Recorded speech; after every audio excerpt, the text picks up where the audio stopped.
Hello, my name is Patricia Bueno. I'm from Kalamazoo, Michigan. Let's learn together this week's memory verse, which is in Hebrews 11:31. By faith, the prostitute Rahab did not perish with those who did not believe when she had received the spies with peace. God bless you. Throughout this week we have walked a spiritual journey that has revealed a God who acts with patience, justice, and mercy in every situation. We began by analyzing a second chance, where we discovered that God does not discard his people for their failures but opens new paths of hope. In value in unexpected places, we saw how faith blossomed in Rahab, a woman marked by a difficult past, yet reached by divine grace. We then paused in a new covenant, understanding how God's hesed, that steadfast love which sustains his relationship with his people, was manifested even in someone excluded from the promises.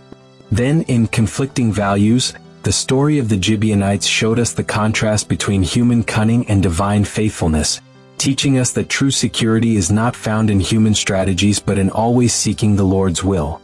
Finally, in amazing grace, the outcome of the story revealed that God's mercy transforms even deception into an opportunity for redemption. This whole sequence leads us to a profound review. God's grace is not limited to a group, nor does it stop at mistakes, nor is it canceled by our failures. It is an active, restorative, and surprising grace that invites us to trust and obey. Welcome, my name is Augusto Palacios and this is Studying the Lesson.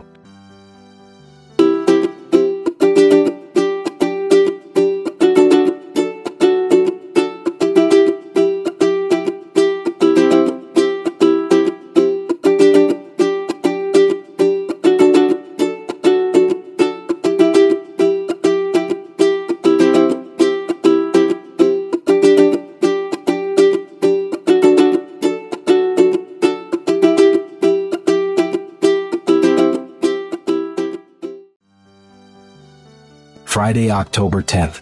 Surprised by Grace. Review. The great thread of this week is grace as the driving force of Israel's history and the Christian experience.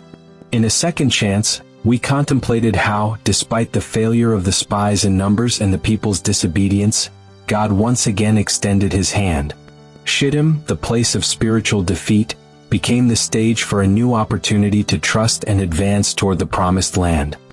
Here we learn that grace does not erase consequences, but it does open paths of restoration.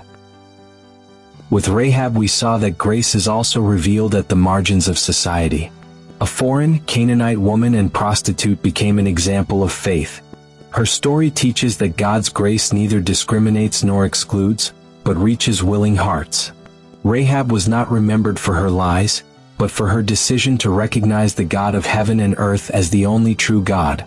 Her faith led her to courageous action, and her name was inscribed among the heroes of faith.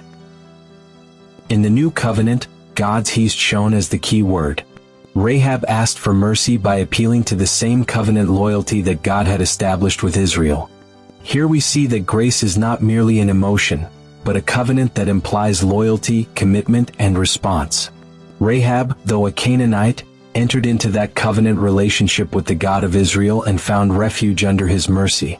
Thus, the story teaches us that grace makes room for all who cling to it, regardless of their origins. The comparison between Rahab and the Gibeonites and conflicting values adds important nuances. Both recognized the power of Israel's God, but the difference lay in their approach. Rahab came through faith and open confession, while the Gibeonites resorted to deception. Yet even there, God turned human error into a stage to reveal his faithfulness. Although Israel failed to consult the Lord, grace covered the situation and prevented the covenant from being broken. This story shows us that although human cunning complicates the path, God's faithfulness remains the foundation of history. The resolution in amazing grace is the climax of this review. Israel learned that an oath made in the Lord's name was binding and that their commitment to the Gibeonites had to be respected. What is surprising is that this covenant, born out of deception, was transformed into a channel of blessing. The Gibeonites were integrated into the service of the sanctuary, and later joined in the rebuilding of Jerusalem after the exile. God's grace, far from annulling justice, enriches it with mercy and turns what seemed like a curse into a blessing. This review invites us to see that God's grace is dynamic and transformative. It does not justify sin or approve deception, but it recognizes that the Lord always seeks the ultimate good, even in the midst of wrong decisions. His purpose is to draw, restore, and save, not to destroy. The week also teaches us that grace does not eliminate responsibility. Rahab had to hang the scarlet cord, the Gibeonites had to accept their role as servants in the temple. Grace always calls for an active response, marked by faith and obedience. In the same way, we are invited to receive the opportunities God gives us, but also to walk in coherence with His covenant. The thread that connects all these stories reaches us today. God is still the God of second chances, who surprises with His mercy even in the most unexpected places. He shows us that no story is too broken, no mistake too great, that cannot be transformed into a testimony of His goodness. Finally, this review closes with a practical reflection. If God dealt with such grace toward Rahab, the Gibeonites, and Israel itself, how could we not offer that same grace to others? Living in covenant with God means reflecting in our dealings with others the same faithfulness, patience, and mercy we have received. After all, the story of this week reminds us that grace is not a theory, but a living experience that transforms entire communities. Join our interactive study on Facebook, Instagram, Threads, and X, formerly Twitter. Every day, Sunday through Friday, we post questions at 2 p.m. and 8 p.m. Share your comments and experiences, and together let's deepen our learning.